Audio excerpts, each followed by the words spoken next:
तो बच्चों हम लेंस को कन्वर्जिंग भी बोल सकते हैं और डाइवर्जिंग, लेकिन मिरर के केस में ऐसा नहीं है। मिरर अगर कॉनकेव है तो वो कन्वर्जिंग रहेगा, कॉन्वेक्स है तो वो हमेशा डाइवर्जिंग रहेगा। मींस हमेशा रेज को स्प्रेड करता है। इस तरह से अगर मैं ये कॉनकेव मिरर लेता हूं तो हमेशा रेज जो इसकी तरफ आती हैं उनको हमेशा ये कन्वर्ज करेगा। वो बात अलग है कि इंफिनिटी से आएंगी फोकस पे, इंफिनिटी से पहले आएंगी तो फोकस पे नहीं करेगा, बल्कि कहां पे करेगा। अगर मान के चलो रेज इंफिनिटी से आती है तो फोकस पे करेगा, लेकिन अगर रेज कहीं से पास में आती है किसी पॉइंट से ऐसे, तो अब कहां पे जाएंगी, फोकस से पहले से पास होंगी। क्यों, ऐसा क्यों बोला कि भाई ऐसे आती थी तब ये ऐसे करता था, तो इस बार तो डेविएशन का एंगल और भी जल्दी हो पाएगा तो पहले चली जाएगी। खैर इस तरह से, लेकिन एक कंडीशन जो हाँ मैं बता देता हूं आपको कि अक्सर हम कंसीडर करते हैं कि जब रे इंफिनिटी से आती हैं और पैरेलल होती हैं एक्सिस के, तब वो फोकस से पास होती हैं। जरा देखें, दो डायग्राम को हम की हेल्प से हम इस बात को समझते हैं।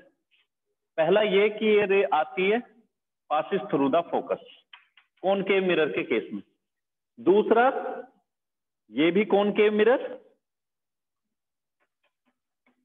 और यहां भी रे को हम इंफिनिटी से इंसिडेंट करेंगे। किस तरह से, मान के चलें मेरे पास एक मिरर है और सन की तरफ मैं उसको करता हूं परपेंडिकुलर वे में, जैसे मैंने यहां पे किया हुआ। मान के चले यहां पे कहीं पे सन की लोकेशन है बहुत दूर, इनफाइनाइट डिस्टेंस पर, और हम मिरर को लेते हैं तो क्या होगा, वो उन सबको पैरेलल करता है। आती इस तरह से है, सॉरी आती इस तरह से है, और वो किस पे फोकस करे, फोकस पे करेगा।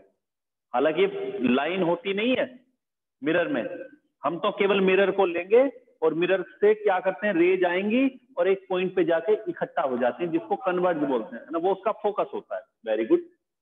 इसी तरह से अब हमने यहाँ तो पैरेलल को पढ़ लिया फोकस से, लेकिन अगर रे इस ओब्लिक वे में आए, भाई ऐसा भी तो हो सकता है आप मिरर को ऐसे ना रखो, सन पर एग्जैक्ट सन की रेज उसके सरफेस पे आके 90 मींस इस तरह से ना आए, इस कंडीशन में ना आए, बल्कि किस तरह से आए कि आप मिरर को सीधा ऐसे रखते हो और रेज ऊपर से इस तरह एंगल बना के आती है। एक कंडीशन क्या है, आपने मिरर को रखा हुआ है ये, और रेज सीधी सीधी ऐसे आती है इसकी एक्सिस के पैरेलल। दूसरा ऐसा भी तो हो सकता है, रे यहां से ओब्लिक वे में आए, स्लैंट वे में, जैसे अभी यहां पे दिखाया। अब इस केस में कहां पे, हाँ अब ये फोकल प्लेन में इमेज फॉर्म करेगा, फोकस से पास नहीं होगी ये रे, है ना, फोकस से पहले होगी, लेकिन जहां जब जाएगी मीन्स ये जहां पे फोकस होगा उस प्लेन में ही इसकी इमेज बनेगी। पहले अगर हमारी ये सारी रेज थी तो इमेज यहां पे बनती है, ये रेज, और आफ्टर रिफ्लेक्शन ये फोकस से पास होती है। इस बार कहां पे इमेज बनेगी, फोकल प्लेन में होगी। फोकल प्लेन का मतलब ये प्लेन, इमेज इसी प्लेन में बनेगी। अगर सीधा आती है तो फोकस पे बन रही थी, लेकिन अगर इस तरह से आएंगी तो फिर यहां पे कहीं पे बनेगी, और किस तरह से बनेगी, फोकल प्लेन में है, यहां भी फोकल प्लेन यहां, लेकिन यहां फोकल प्लेन के अंदर फोकस है, इसमें फोकल प्लेन ही रहेगा। मान के चलो ये फोकस है। अब दूसरी रेज के लिए देखते हैं क्या रूल है, लेकिन एक यहां पे हम दूसरे 4 रूल मैंने बताए थे, 4 रूल को हमने पढ़ा था। क्या क्या, पहली पैरेलल पासिस फोकस, दूसरी फोकस से आएगी पैरेलल हो जाएगी, तीसरा centre of curvature, centre of curvature से जाएगी वापस इसी रास्ते से लौटेगी,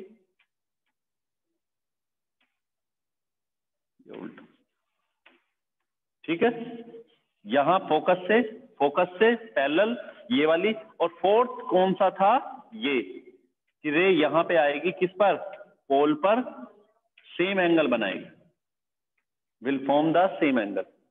अब इन चारों रूल में से हम ये देखते हैं, कभी भी इमेज फॉर्मेशन की बात आए, इन चारों में से किसको लगा के हम इमेज बना सकते हैं, क्योंकि इमेज बनाने के लिए हमें कोई भी 2 रेज को इंटरसेक्ट देखना होगा। वो इंटरसेक्ट कहां पे करती हैं, जैसे यहां पे किया था, रे एक ही थी लेकिन प्रिंसिपल एक्सिस को इंटरसेक्ट किया। अब इस केस में इंटरसेक्ट यहां पे करती है, यहां पे तो इमेज नहीं बनेगी। ऐसा नहीं कि हमने रूल अब एक दिन में बनाए, प्रैक्टिकल कर करके देखा कि कहां पे बनती है। तो देखा कि जब प्रैक्टिकल किया इतना डिस्टेंस पे नहीं बना। इसी मिरर को लेके जब हमने यहां पे रखा था, रेज ऐसे आती थी तो इमेज यहां पे बनती थी लगभग। चलिए थोड़ा मैंने साइज में बड़ा कर दिया, लगभग फोकस यहां पे बनती थी। अगर इसी को मैं रखता हूं और मैंने रेज को ऐसे किया तो देखा ये यहां से पास होती थी। पैरेलल रेज को इंसिडेंट किया और देखा कि ये यहां से पास होती है, तो इसका मतलब इमेज, और ये तो इस बार पहले ही कट करके जाती है प्रिंसिपल एक्सिस को, तो यहां तो बनेगी नहीं। फिर बनेगी कहां? इस प्लेन में बनेगी। अब बनेगी किस तरह से? उसके लिए हमें दूसरा रूल और यूज करेंगे। और वो रूल क्या होगा? एक रे तो ये चली जाती है, दूसरा हम क्या होगा, देखो सब बहुत सारी रेज आएंगी इसी वे में। हमने पढ़ा है कि इंसिडेंट वे में सब की सब क्या होती हैं? पैरेलल। तो कोई ऐसी रे सेलेक्ट करेंगे जो किस पे आ रही होगी? उसके तो पैरेलल होगी, इसके तो पैरेलल होगी, और आके किस पे इंसिडेंट? पोल पे आके इंसिडेंट होगी। जब ये यहां आई बनाएगी तो यहां के बाद रिफ्लेक्ट करके यहां से करके, तो ये वाली जो होगी हमारी, ये हमारी इस बार क्या होगी? इमेज। या ये बोल सकते हैं कि रेज जो इस तरह से आती हैं वो इस बार यहां पे आके कन्वर्ज होंगी। ठीक है, तो इस तरह से हम ये निकाल लेते हैं कि कहां पे या तो फोकस में, या फोकस पर इमेज बनती है, या फोकल प्लेन में बनती है ये चीज। तो यहां पे हमारा फिक्स रहने वाला है क्योंकि मीडियम फिक्स है। दूसरा, अब लेंस को डिस्कस करेंगे। लेंस में कन्वर्जिंग डाइवर्जिंग बन जाता है, और ये इंपॉर्टेंट भी है। जिस बात को मैं बताने की कोशिश कर रहा हूं वो इसलिए, ये इस तरह से ये यहां पे एक रे आती है। अच्छा, इसमें भी रिफ्रैक्शन 2 बार होगा। लेंस मेकर फॉर्मूले में इस चीज को यूज करते हैं हम, जो भी मैं बताने जा रहा हूं। अभी तक 10th क्लास लेवल तक हमने पढ़ा है कि हमारी कोई रे आती है और उसके मिड से हम उसको डेविएशन दिखाते हैं, लेकिन रियल में ऐसा नहीं होता। हम बोल जरूर देते हैं ऐसा होता है, लेकिन रियलिटी कुछ और है। और वो क्या है वो जरा देखिए। इस इवेंट को जरा बच्चों ध्यान से समझना, क्योंकि लेंस मेकर फॉर्मूला में ये चीज हम यूज करेंगे। तो देखो किस तरह से,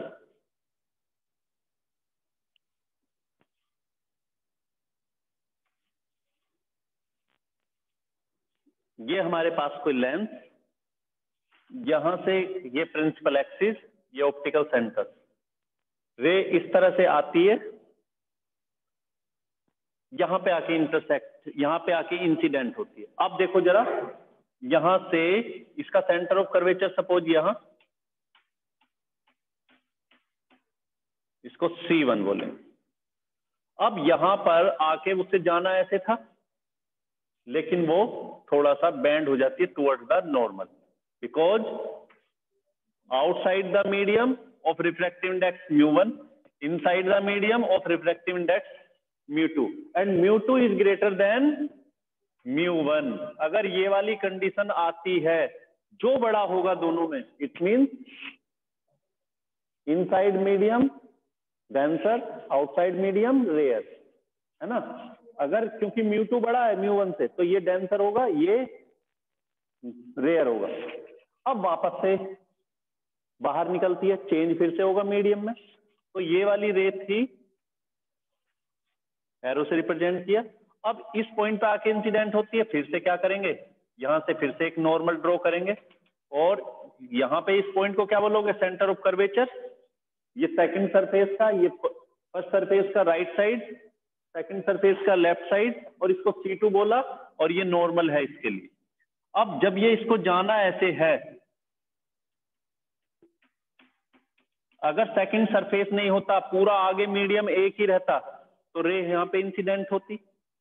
लेकिन अब क्योंकि बाहर निकलती है, तो क्या होगा, ये away from the normal band होगी, और ये यहाँ पे आके फिक्स हो जाती है, और ये इसकी क्या कहलाती है? इमेज। ये बात समझ आ गई हो?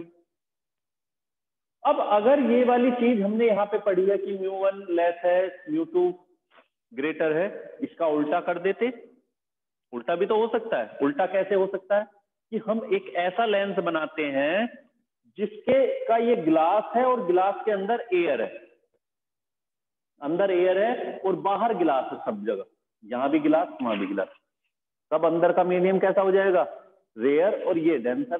तब ये रे जो सीधा जाने वाली थी तब ये क्या होगी, अवे फ्रॉम नोड, तब ये ऐसे जाती।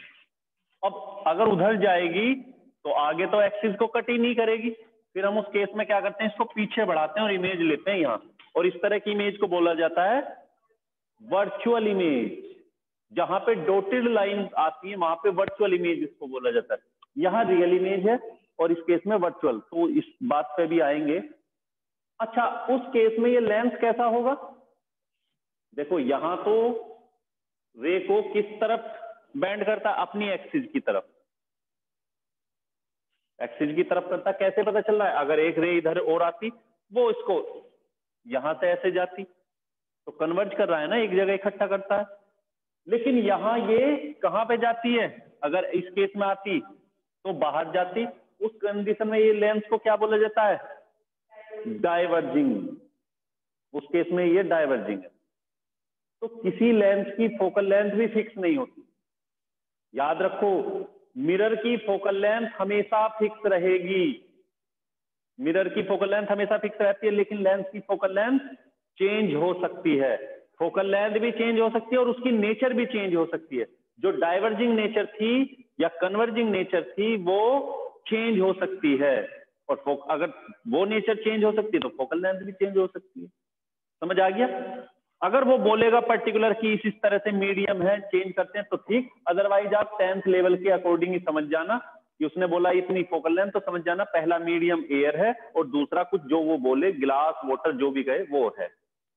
अगर अलग से वो कुछ कराना चाहता है तो वो कंडीशन देगा, अदरवाइज याद रखना लेंस दो हैं, कॉन्वेक्स कॉनकेव, कॉन्वेक्स की नेचर कन्वर्जिंग और कॉनकेव की nature diverging.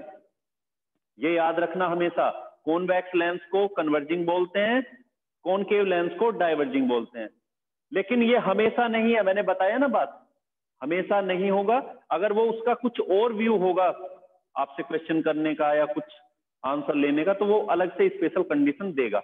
If we change the medium of the lens and the refractive index of the lens is lesser than the refractive index of outside medium, तब समझ जाना अब सब कुछ change होने वाला है, फोकल लेंथ भी और नेचर भी, नेचर। ठीक, कई बार ऐसा भी हो सकता है कि मान के चलो ये वाली चीज थी, ये μ1 ये μ2, वेरिएशन और भी ज्यादा आ जाता है, μ2 से बड़ा इसकी रिफ्रैक्टिव इंडेक्स हम ले लें, मान के चलो अभी μ2 है और हमने और भी ज्यादा μ3 लिया, पहले μ2 था, अब ऐसा लेंस लेते हैं जिसका रिफ्रैक्टिव इंडेक्स कितना है, μ3। पहले वाली कंडीशन में यहां इमेज मिलती है जब इंफिनिटी से आती है। अब हमने क्या किया, लेंस को चेंज कर दिया। वो बोल सकता है lens if we change the lens of refractive index μ3 in place of lens of refractive index μ2, while as μ3 is greater than μ2, then find out the focal length, will it increase or decrease। अब उस condition में क्या होगा, अगर हम μ2 की जगह μ3 लेते हैं तो क्या होगा, ये डेविएशन और भी ज्यादा होगा क्योंकि वेरिएशन ज्यादा है रिफ्रैक्टिव इंडेक्स में। भाई μ2 ही बड़ा था तब यहाँ पे बनती थी, अब μ3 और भी बड़ा हो गया μ2 से, इसका मतलब जो रे ऐसे जाने वाली थी वो और भी ज्यादा बैंड होगी, बाहर भी और भी ज्यादा बैंड होगी और आई से और भी ज्यादा पास आएगी। तो उस केस में अगर पास आ रही है तो इसका मतलब क्या हुआ होगा, उसकी फोकल लेंथ डिक्रीज हो जाएगी। तो कुछ चीजें वो देगा जिनको लेके हमें ये निकाल लेना होगा कि फोकल लेंथ के व्यू में पूछ रहा है, रिफ्रैक्टिव इंडेक्स के व्यू में पूछ रहा है। तो ऐसा नहीं कि सर ये क्वेश्चन किया था लेकिन क्वेश्चन ये आ गया, आपको हर कुछ चीज समझनी है, इसमें रटने वाली चीजें नहीं, समझने वाली है। चीजों को दे, उसको अप्लाई करो और फिर देखो कि फोकल लेंथ बढ़ सकती है, घट सकती है, क्या हो सकता है, क्या नहीं हो सकता। ठीक है।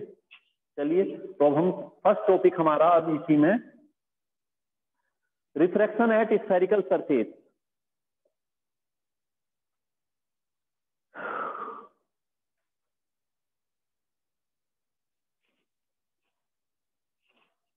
अच्छा, एक चीज और इसमें बचती है कि अगर हम लेफ्ट साइड की डिस्टेंस लेते हैं लेंस से, तो कैसे साइन के साथ?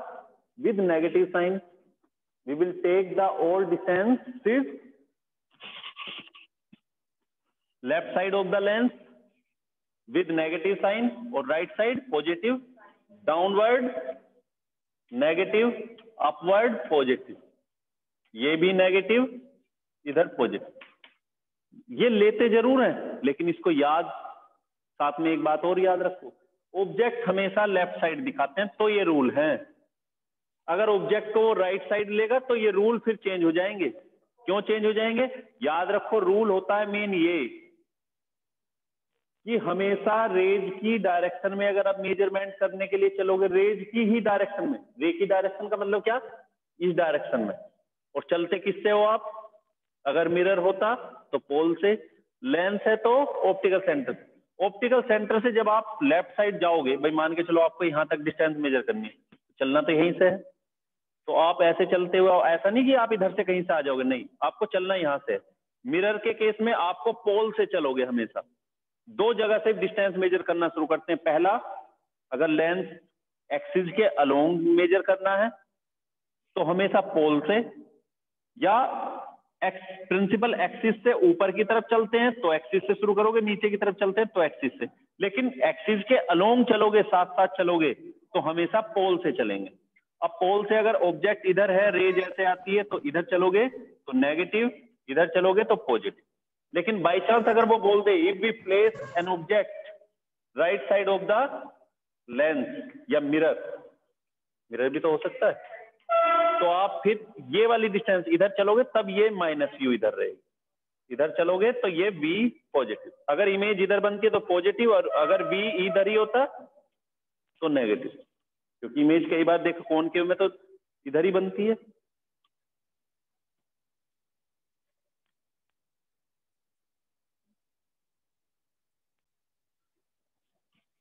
अब नेक्स्ट टॉपिक हमारा रिफ्रैक्शन एट स्फेरिकल सरफेस।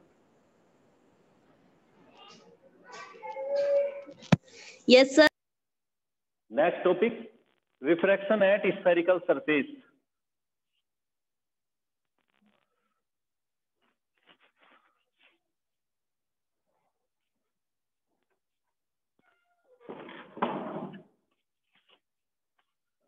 देखो जरा,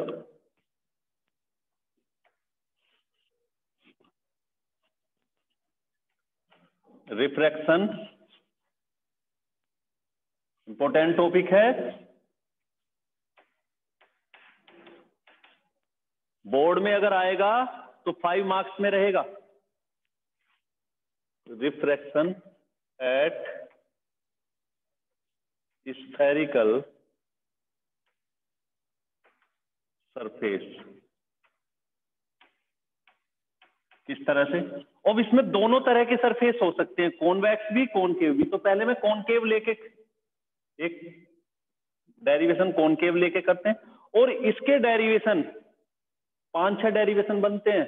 किस तरह बनते हैं वो जरा मैं बताऊंगा, पहले एक को करा दूं, एक को कराने के बाद फिर मैं कंडीशन बता दूंगा किस किस तरह से इसमें बनती है। लेकिन हर बार रिजल्ट एक ही रहेगा।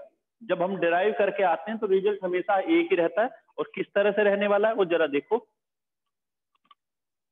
तो हमारे पास ये कॉनकेव सरफेस, यहां पे हमारी रेज जाती है, ये प्रिंसिपल एक्सिस, यहां पे कोई ऑब्जेक्ट है अभी।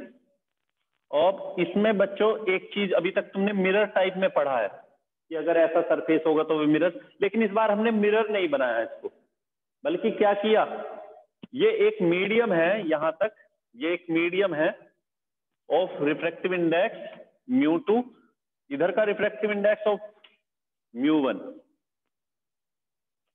यहां μ2 और ये μ1।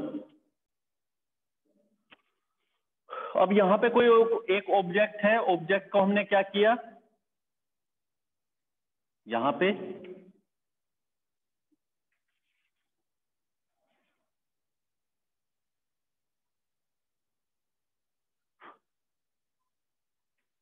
एक ऑब्जेक्ट, यहां से रे इस तरह से आती है और यहां हमने क्या किया, नॉर्मल इसको ड्रॉ किया। इसका नॉर्मल ड्रॉ करते हैं, है ना। जहां पे ऑब्जेक्ट है उसको O पॉइंट से रिप्रेजेंट करते हैं, जहां पे नॉर्मल है उसको C पॉइंट से रिप्रेजेंट करते हैं। आप देखते हैं इमेज कहां पे फॉर्म होगी, इमेज कहां पे बनेगी। तो ये रे अभी, और यहां पे क्या कंडीशन देते हैं, μ2 ग्रेटर देन μ1। μ2 की वैल्यू μ1 से ज्यादा है, उस केस में क्या होगा,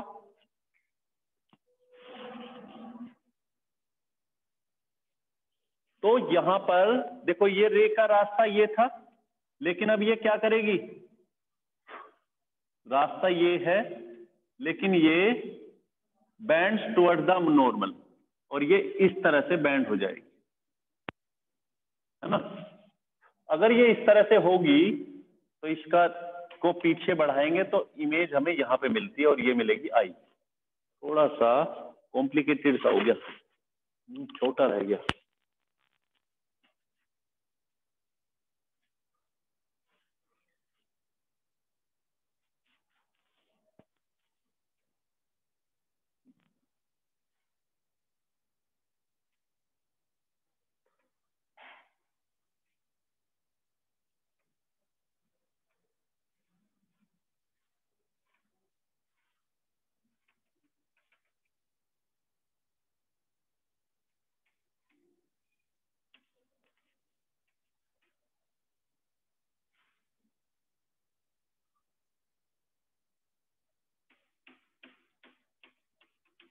ये नॉर्मल को मैंने बोला C से रिप्रेजेंट करेंगे, ये इसका पोल P से रिप्रेजेंट करोगे जैसे मिरर में करते थे, लेकिन इस बार हमने पॉलिश नहीं की। इस सरफेस से, कॉनकेव सरफेस के पीछे का सारा मीडियम हमारा कैसा है, डेंसर, पूरा ग्लास ले लें या कुछ भी। अब इस रे को जाना ऐसे था, लेकिन ये क्या करती है, बैंड्स टुवर्ड द नॉर्मल, और ये इस रास्ते से जाती है। अब इसको पीछे की तरफ बढ़ाओगे आप, यहां हमने बढ़ाया और हमें यहाँ पे एक इमेज मिलती है जिसको वर्चुअल बोलते हैं। कुछ बच्चों के मन में आ रहा होगा कि सर आखिर यहाँ पे क्यों बनाया, तो अभी मैंने वीडियो में अभी बताया है कि जब हमारी ऑब्जेक्ट से रे चलती है तो रिफ्रैक्शन के बाद अगर वो एक्सिस को कट करेगी तो वहां पे इमेज बनेगी, लेकिन ये तो क्या करती है, एक तरह से डेविएशन फॉर्म में आती है, ऊपर जा रही है तो ऊपर जाएगी, ये ऊपर कहीं पे जाना होगा इसको, है ना, इस तरह से। अगर ऊपर जाएगी तो यहाँ एक्सिस को तो कट कर ही पे नहीं करेगी, तो इमेज यहाँ पे तो बनने से रही, इन्फिनिटी पर क्या बनाएंगे, चांसेस नहीं है। तो हमने क्या किया, इसको फिर ये देखा कि इमेज कहाँ पे बन सकती है, पीछे की तरफ, और यहाँ बना के हमने इसको क्या बोला, वर्चुअल इमेज। जो कहीं इसे आगे देखेगा तो उसे क्या फील होगा कि यहाँ पे कहीं पे ऑब्जेक्ट है, जबकि रियल में यहाँ थोड़ी है। तो इसका मतलब क्या हुआ, अगर यहाँ ऑब्जेक्ट नहीं, इसकी इमेज यहाँ पे बन रही है, जो कि रियल में नहीं बनती, वर्चुअल। अब इनके एंगल को कंसीडर करें, जहां पे ऑब्जेक्ट उसको हमने बोला अल्फा, जहां पे इमेज उसको बोला हमने बीटा, और जहां पे हमारा सेंटर ऑफ कर्वेचर उसको बोला हमने गामा।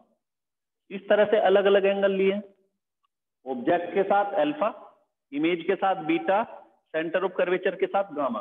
अब इसमें क्या करते हैं, हम इस पॉइंट से एक्सिस के ऊपर एक परपेंडिकुलर लाइन ड्रॉ करते हैं इस तरह से, ये P पॉइंट, और इस पॉइंट को हमने बोला A, इसको बोले A, इस पॉइंट को बोल दें B, ठीक है। तो देखो OIC और ये B, और ये B है क्या, यहां से जो हमने परपेंडिकुलर लाइन ड्रॉ की है दैट इज B, इस तरह से। अब इसमें एक चीज हमने ट्राइंगल के अंदर ये चीज पढ़ा है, एक्सटीरियर एंगल का एक टॉपिक, कि हमारे तीनों एंगल की वैल्यू टोटल कितनी होती है, सम कितना होता है, 180। अब अगर बाई चांस मैं एक एंगल को छोड़ देते हैं, 1 2 3, मैंने 3 को छोड़ दिया और 3 के बाहर वाले इस एंगल को पकड़ता हूं, सपोज ये है हमारा एक्स, और इसको जो इस वर्टेक्स पे बनता है, बाहर की तरफ बन रहा है, इसको बोलते हैं एक्सटीरियर एंगल। इस एक्सटीरियर की वैल्यू इन दोनों के सम के इक्वल होगी। कैसे पता निकाला? वो इसलिए, जरा थोड़ी देर के लिए सोचें, ये जो हमारा एंगल है, अगर टोटल एंगल की वैल्यू कितना है यहां से यहां तक 180, अगर मैं 180 से एंगल 3 निकाल देता हूं, 180 माइनस 3, तो बचता क्या है? ये वाला एंगल आएगा। और जरा सोचो, इस ट्राइंगल के अंदर 180 माइनस 3 करें तो क्या आएगा? 1 + 2 आएगा या नहीं आएगा? इसीलिए ये थ्योरम आपने 10th में पढ़ा होगा। हमें कुछ ऐसी देखना है कि यहाँ पे कहीं एक्सटीरियर बनेगा, और उस एक्सटीरियर के इक्वल कोई दो अलग एंगल को सम हम लेंगे। लेकिन ट्राइंगल देखें कहाँ कहाँ पे बन सकती है, देखिए जरा, देखो अल्फा, अभी यहाँ पे तो यहाँ एक्सटीरियर टाइप का ये है, ये एक्सटीरियर टाइप का है। अच्छा, इसमें भी एक चीज है, हमें इंसिडेंट एंगल और रिफ्लेक्टेड एंगल और देखना है। तो आई किसके साथ बनेगा? ये वाला एंगल। ये वाला एंगल हमारा क्या होगा? आई, क्योंकि नॉर्मल के साथ होगा। इंसिडेंट रे ये है और नॉर्मल, और ये वाला एंगल क्या होगा? ये वाला, ये होगा हमारा आर। ये नॉर्मल, ये रिफ्रैक्टेड रे, दोनों के बीच का एंगल रिफ्लेक्ट। अब इस रे को, ये नॉर्मल पीछे, इस रे को हमने इस तरह से लिया, और ये वाला एंगल क्या होगा? आर। अपोजिट एंगल है, एक ही वर्टेक्स पर है ना, वर्टिकल अपोजिट एंगल। तो ये हमारा आर, तो इसको पीछे की तरफ, और ये, तो ये वाला आर। अब जरा देखें,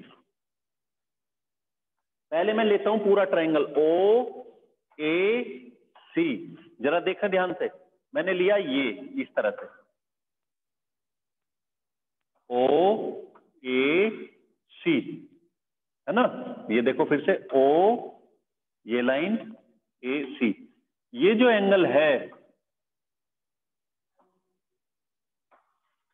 ये वाला जो एंगल है, ये किस किस के इक्वल होगा? इसके और इसके। ठीक, ये क्लियर हो गई बात। चलिए अब दूसरी बार दूसरा ट्राइंगल देखते हैं, आई ए सी। आई ए और सी, फिर से वही चीज, यहां गामा है, ये गामा, ये अल्फा, और ये वाला इसमें था आई। लेकिन इस वाले ट्राइंगल में ये हमारा आर है, ये अल्फा है, और ये उससे, सॉरी बीटा, हाँ सॉरी बीटा, ये बीटा है। तो इस वाले फिगर के अकॉर्डिंग देखो, फ्रॉम फिगर, फिर से in the figure an object is placed at point O and a ray starts to go from O and incident at point A on the spherical surface, transparent spherical surface. On changing the medium, ray goes along the line, इसको C बोल दें, along AC, sorry C यहाँ पे, इसको D बोल दें, along AD, and we increase in the backward direction, it cut at point I. We make angle alpha at O, beta at I, gamma at C, and again we draw a perpendicular line on axis from the A is AB. ये सारी चीजें clear हो गई। लिखे ना लिखे कोई जरूरत नहीं है, लेकिन समझ में आना चाहिए। ठीक है, अब हमारा काम चालू होता है इन दोनों से। ये जो मैंने एक्सटीरियर एंगल बोला, याद रखो मैंने अभी एक बात बोली थी कि रिफ्लेक्शन स्फेरिकल सरफेस पे एक पे नहीं कई सारों पे होगा, और सबके लिए डेरिवेशन जब फॉर्मूला आता है एक ही तरह का रहता है, लेकिन डिफरेंस रहता है। डिफरेंस क्या रहेगा? हर बार कभी गामा अंदर भी हो सकता है, बाहर भी हो सकता है, या इधर भी इमेज बन सकती है। इसी की कंडीशन ये भी है, अगर मैं इसमें ऑब्जेक्ट को अंदर लेता, मैं ऑब्जेक्ट को अंदर इनसाइड लेता, किससे इनसाइड लेता? सी से, तो फिर इमेज इधर भी बन सकती थी और इमेज इधर भी बन सकती है। दो सारी पॉसिबिलिटी है, उसको मैं 1 by 1 डायग्राम में बताऊंगा, फिलहाल इसको करते हैं। तो फ्रॉम फिगर, जल्दी से, फ्रॉम फिगर इन ट्राइंगल, दोनों कंडीशन साथ साथ ले लें, OAC एंड ट्राइंगल IAC, ठीक है। तो ये बने हुए हैं। तो gamma equals to alpha plus I, लेकिन हमें निकालना क्या है, आई की वैल्यू, एंगल ऑफ इंसिडेंस। तो I equals to gamma minus alpha. दूसरी बार gamma equals to beta plus are, तो R equals to gamma minus beta. ये दो हमें वैल्यू मिलती है। दोनों बार एक चीज याद रखो, जितनी बार भी करोगे डेरिवेशन को, गामा दो बार आएगा। आई और आर की वैल्यू जब निकालोगे तो ऐसा हो सकता है कि अल्फा इधर आ जाए या गामा बीटा इधर आ जाए, लेकिन गामा दोनों बार आएगा। गामा देखो आई वाले इक्वेशन में भी है और आर वाली में भी है, लेकिन अल्फा बीटा की पोजीशन चेंज हो सकती है, लेकिन गामा दोनों बार रहेगा। खैर चलिए, यहां तक क्लियर हुआ आपको, तो रब कर देते हैं। एक्सटीरियर एंगल समझ जाना बच्चों इस डायग्राम के हेल्प से।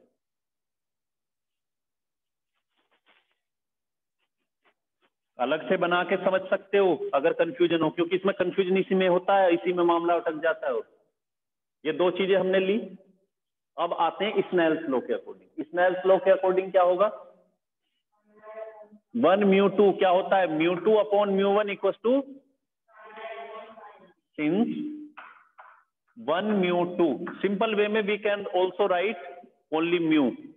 Mu is the refractive index of medium 2 with respect to 1 equal to μ2 upon μ1 equal to sine I upon sine R, sine I upon sine are.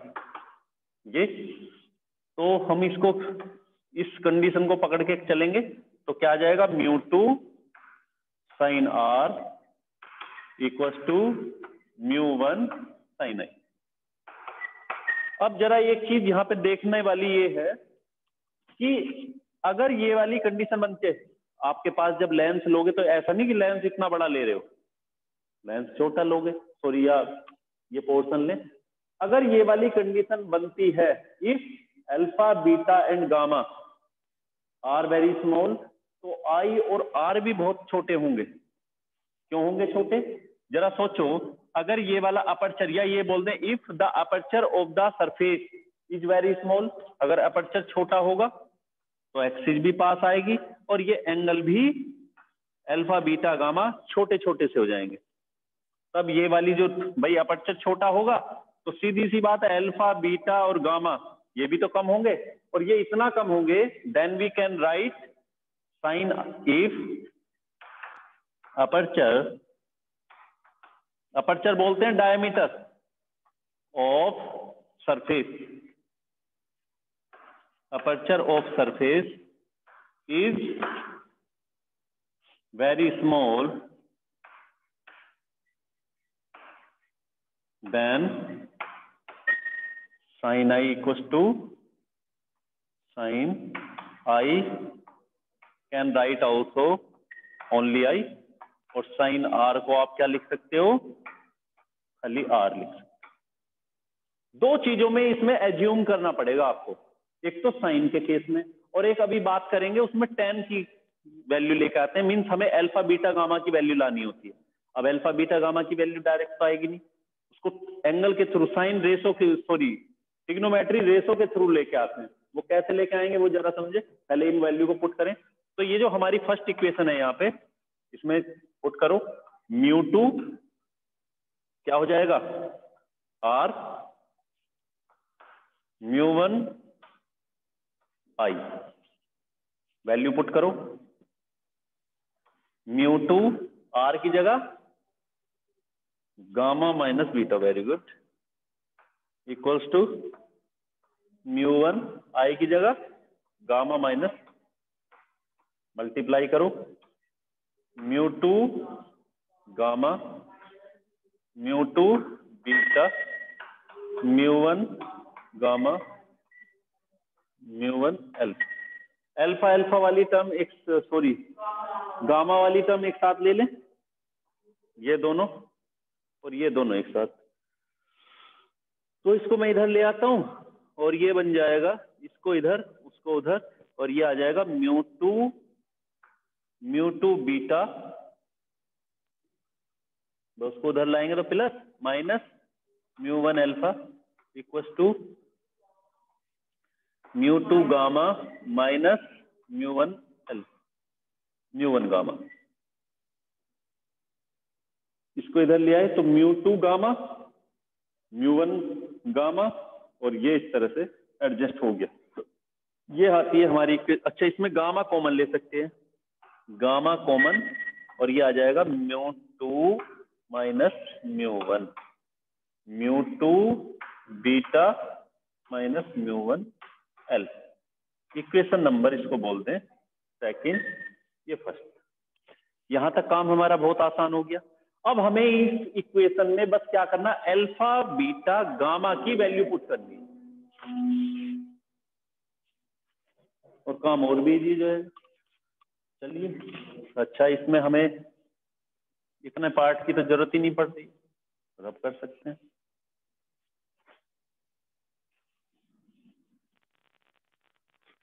चला लेते हैं ना, कई बार लोगों के गिलास टूट जाते हैं और वो उसको एडजस्टमेंट कर लेते हैं जैसे भी। चलिए, तो अब इसमें भी फिर से एक एज्यूम करना पड़ेगा। हम ऑलरेडी बोल चुके हैं कि अपर्चर अगर बहुत छोटी होगी तो आई हमारा ये अल्फा बीटा गामा छोटे होंगे, और आई और आर भी छोटे होंगे। वो चीज हम लेके यहाँ पे किया, साइन आई को आई के इक्वल, साइन आर को आर के इक्वल। उसी तरह से अगर अपर्चर फिर से उसी कंडीशन को लेके चलेंगे, अपर्चर छोटी है तो क्या हो सकता है, we can for small aperture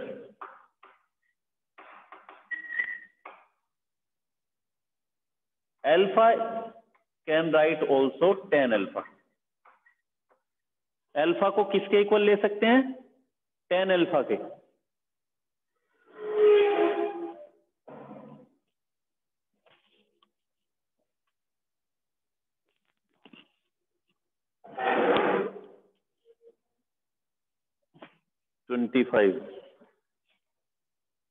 समझ आ गया होगा, याद है ना तुम्हें भी।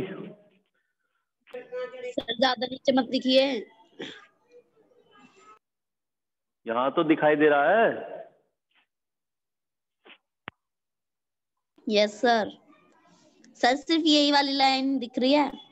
ठीक। अल्फा इक्वल टू क्या लिख सकते हैं, tan alpha. We can write alpha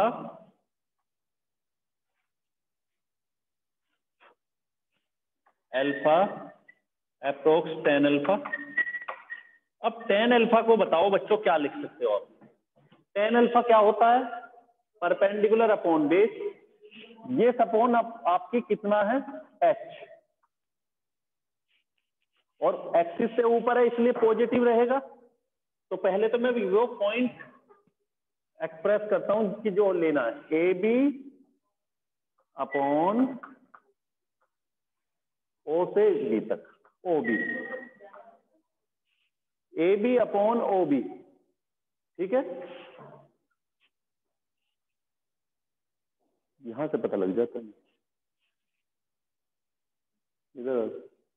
चलिए, A B upon O B. अब जरा सोचो, ए बी की वैल्यू तो एच है, लेकिन ओ बी की वैल्यू हमें नहीं मालूम, क्योंकि हमने सीखा है कि पोल से ऑब्जेक्ट तक डिस्टेंस होती है माइनस यू, इमेज तक डिस्टेंस होती है v, लेकिन लेफ्ट साइड चलते हैं तो माइनस v, और सेंटर ऑफ कर्वेचर से डिस्टेंस होती है r, ये भी r रहेगा माइनस। तीनों डिस्टेंस माइनस में आ गई, u, v और r, ठीक है। और h हमारा एक्सिस से ऊपर है, लेकिन प्रॉब्लम ये है कि p तक हमें पता है P तक होना चाहिए, लेकिन हमारे पास B तक है, तो क्या कर सकते हैं, AB अपॉन OB को हम AB अपॉन OP कर देंगे। फिर से OB को क्या लिखोगे आप, OP, OB को OP लिखा है, और क्यों लिखा, क्योंकि अगर ये अपर्चर छोटी है तो उस केस में ये वाला पॉइंट और यहां से जो रे आती है ये वाली, ये डिस्टेंस लगभग ये दोनों पॉइंट क्लोज हो जाएंगे। अगर अपर्चर छोटा होगा तो B और P कोइंसाइड करेंगे, लगभग एक जगह मिल जाएंगे।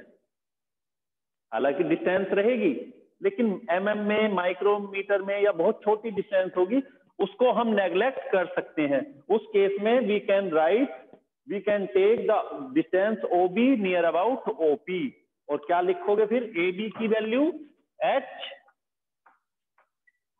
अपॉन U माइनस U, ये लेंगे। सिंस, इसको ब्रैकेट में एक्सप्लेन करोगे,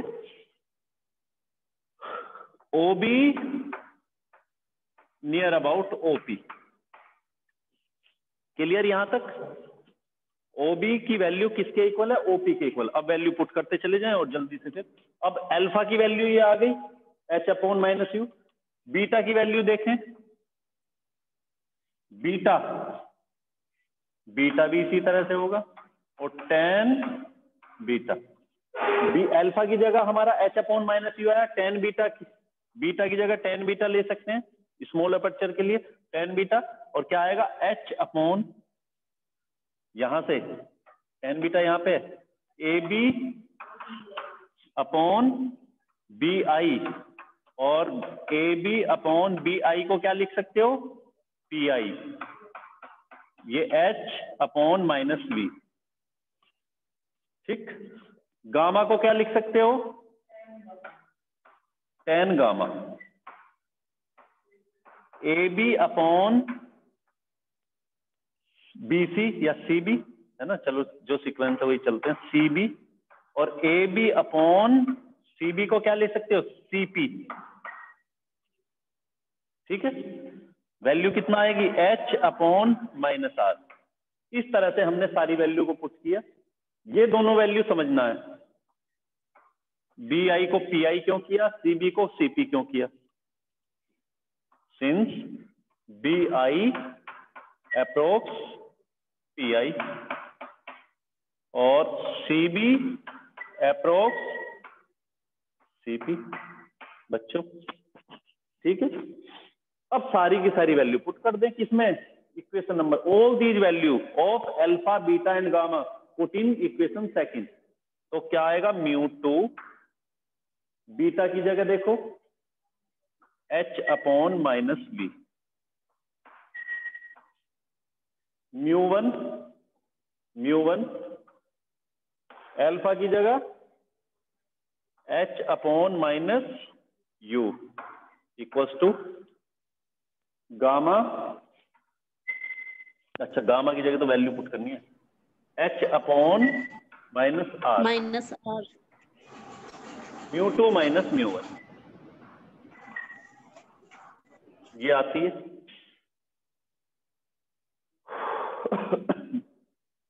इस तरह से पूरी इक्वेशन को किससे डिवाइड करें, H से डिवाइड कर दें इसको, माइनस H से कर दें, माइनस H से कॉमन डिवाइड कर दो सारी को, या माइनस H कॉमन ले लो तो बनेगा μ2, है ना, हाँ H माइनस का लेके, तो ये आ जाएगा μ2 upon V minus μ1 upon U H, sorry μ2 minus μ1 upon R। पूरी इक्वेशन को हमने क्या किया, डिवाइड बाय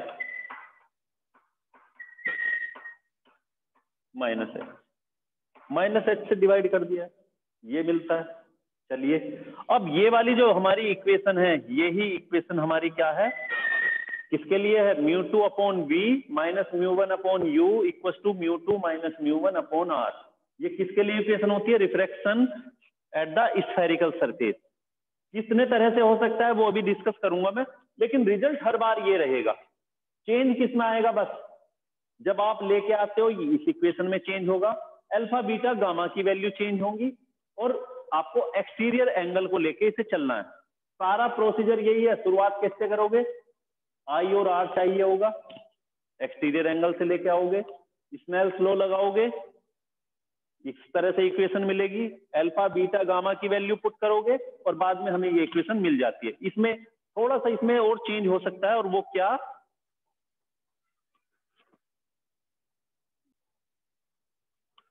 तो इस तरह से। अच्छा, एक चीज हम इसमें और भी बना सकते हैं। देखो जरा, जब हमने ये वाला टॉपिक किया था तो 1μ2 = μ2 अपॉन μ1 जो रिफ्रैक्टिव इंडेक्स होता है, तो हम क्या कर सकते हैं, इसको μ1 से डिवाइड कर सकते हैं। Also divide by μ1, divide by μ1। अगर μ1 से डिवाइड करोगे तो क्या आएगा, μ2 upon μ1 v -1 upon u equals to, sorry नीचे, हाँ, 1 upon v equals to μ2 minus μ1 upon r। ये वाला, ये भी इक्वेशन हो सकती है, और इसकी जगह क्या आ सकती है,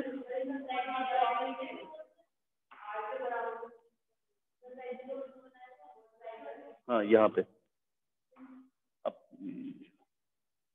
μ2 अपॉन μ1 -1, ये इस तरह से। और ये μ2 अपॉन μ1 क्या था, 1μ2। सिंपल हम इसको क्या लिख सकते हैं, म्यू भी बोल सकते हो खाली, तो ये बोल सकते हैं म्यू अपॉन v, या इसको ये भी बोलो 1μ2।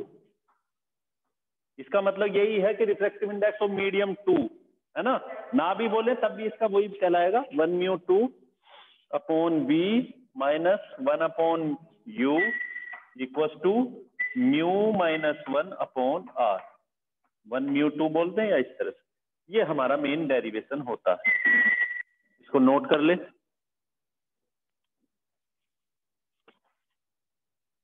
समझ आ गया बच्चों? क्लास में कितने बच्चे आए हैं?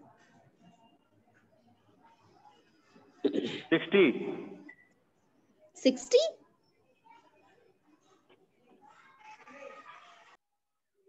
तो देखो जरा अब आगे ये चीजें रहेंगी। अब इसमें ये वाला डेरिवेशन हमारा और किस किस कंडीशन में बन सकता है उसको जल्दी से डिस्कस करें, क्योंकि ये वाला टॉपिक अगर हो जाता है तो समझो कई सारी चीजें हमारी कंप्लीट हो जाएंगी। जल्दी से रब कर देता हूं, स्क्रीनशॉट लेना है ले लो।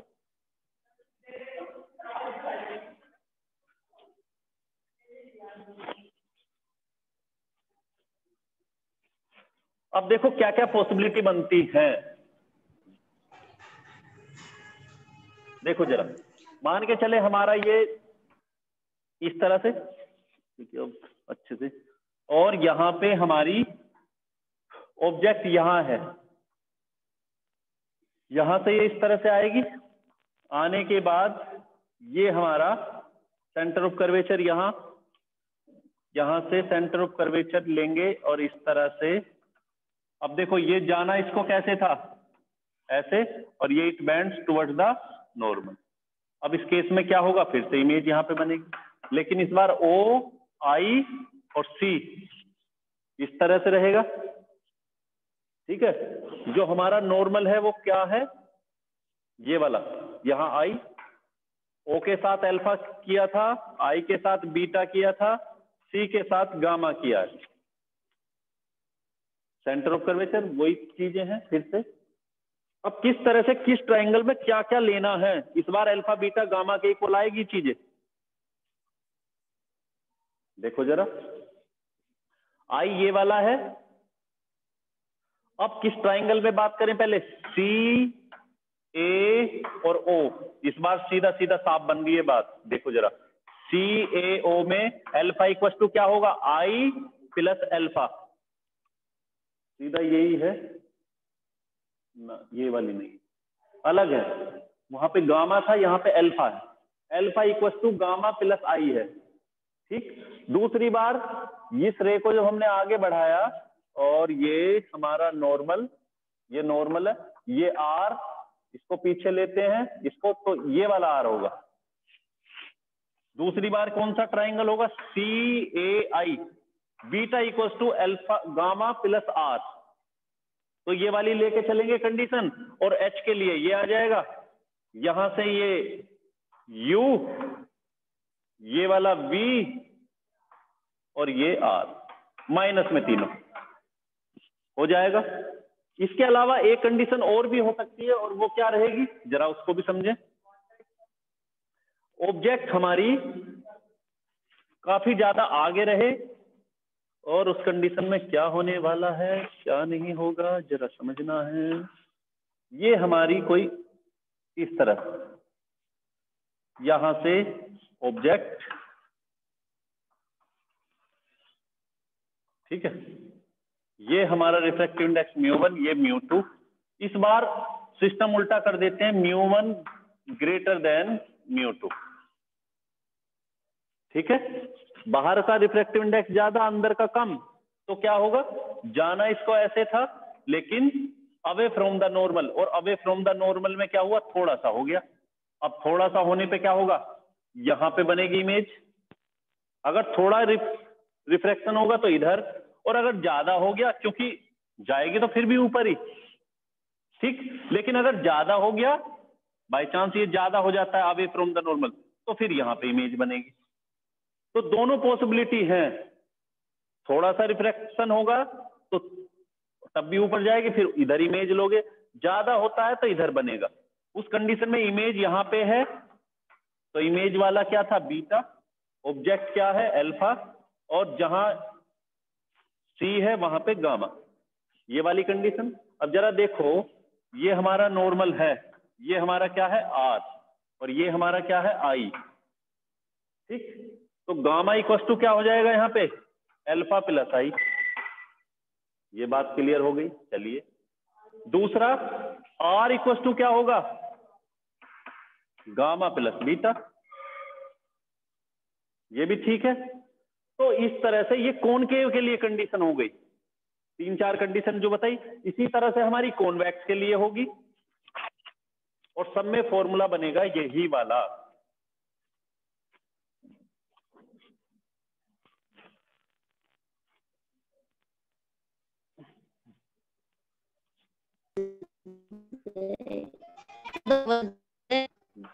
ये वाला, इसमें ऑब्जेक्ट यहां ये जाएगा। अब इसमें ऑप्टिकल देखो सेंटर ऑफ कर्वेचर लेकिन इधर होगा। जब ये यहां पे जाएगा तो इसको डेंसर में जाती है तो क्या होगा? Toward the normal. जाना ऐसे था, ये थोड़ा सा ऐसे हो जाती है। इसको तो एक्सिस को तो तब भी नहीं कट करेगी, फिर पीछे लोगे, और यहां पे आई बनेगा। आई के साथ बीटा, इसके साथ अल्फा, और सी के साथ गामा। अब एंगल देखो कहां कहां पे क्या क्या बना दिया मैंने। ये वाला जो है हमारा ऐसे है भाई, जाना इसको ऐसे था। यहां नॉर्मल के साथ आई, याद रखो पहले मीडियम में ही, कभी दूसरे में चले जाओ। आई हमेशा उसी मीडियम में बनता है। और आर किधर बनेगा? ये नॉर्मल, और ये जाना इसको ऐसे था, ये ऐसे जाती है, ये आर। अब यहां पे पॉसिबिलिटी देखो क्या बन सकती है। ये वाला ट्राइंगल हमारा, ये भाई यही तो है। यहां पे इसके अकॉर्डिंग क्या होगा? I equal to alpha plus gamma. ये एक्सटीरियर है, ये इंटीरियर, दोनों। एक तो ये आ गया। दूसरी बार इस ट्राइंगल में देखो, आई, ये पॉइंट ए लिया है, आई ए, और इसको क्या लोगे? सी। तो इसमें क्या लोगे? R equal to beta plus gamma. याद रखो जितनी भी बार बनाओगे आई आर के लिए, गामा हर बार आएगा इक्वेशन में, अल्फा बीटा एक बार आएगा। हो सकता है इधर आए या उधर आए, ये पॉसिबिलिटी है कंडीशन के अकॉर्डिंग। तो यहां ऐसे बनी है। एक चीज ऐसे भी हो सकती है, इमेज इधर ही बने, इस कंडीशन में भी ज्यादा रिफ्रैक्शन हो जाता तो भी इधर बन सकती थी। तो कंडीशन है, लेकिन फॉर्मूला हर बार क्या बनने वाला है? μ2/v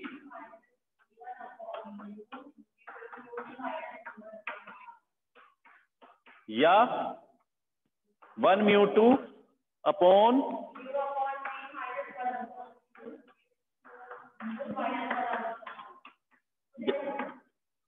हर बार यही वाली चीजें बनी। कल हम करेंगे प्रिज्म के लिए, इसको ठीक से पढ़ना। प्रिज्म के लिए dispersion, minimum angle of deviation, और उसके बाद अपने पढ़ेंगे ऑप्टिकल डिवाइस, माइक्रोस्कोप, टेलीस्कोप। ठीक है, चलिए बच्चों।